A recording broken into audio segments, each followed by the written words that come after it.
Ya, terima kasih Anda yang baru saja bergabung bersama kami. Kita masih di seputar Bali Pagi akhir pekan. Kita akan lanjutkan dengan beberapa informasi di antaranya pemirsa kerjasama antara Indonesia dan Jepang sangat penting, terutama di sektor perdagangan.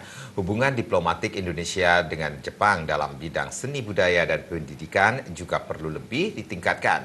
Hal ini tertuang dalam acara Simposium Ilmiah Peringatan 60 Tahun Hubungan Diplomatik antara Jepang dan Indonesia.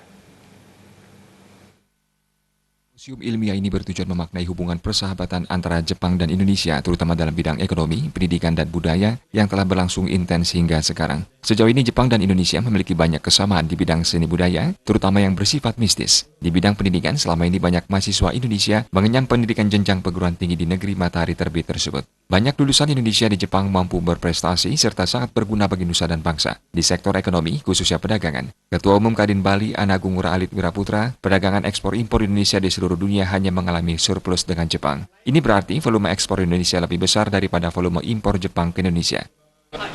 Dari perdagangan dengan seluruh dunia, ekspor-impor kita, Indonesia ini hanya surplus dengan Jepang.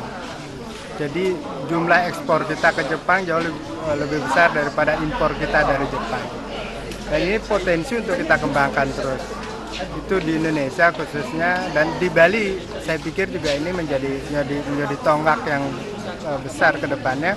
Karena potensi pariwisata orang Jepang yang ke Bali juga sangat besar.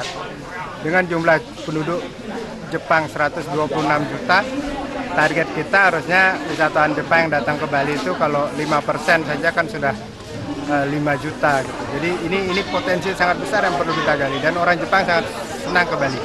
Simposium ilmiah kali ini menghadirkan para pakar dari Jepang dan Indonesia, khususnya Bali, di antaranya Anagung Ngurah Alit Wiraputra, Profesor Dewa Ngurah Suprapta, dan Profesor Imade Bandam. Kegiatan itu turut dihadiri Konsul Jenderal Jepang di Denpasar, Hirohisa Chiba, yang mewakili masyarakat Jepang. Andika, Bali TV.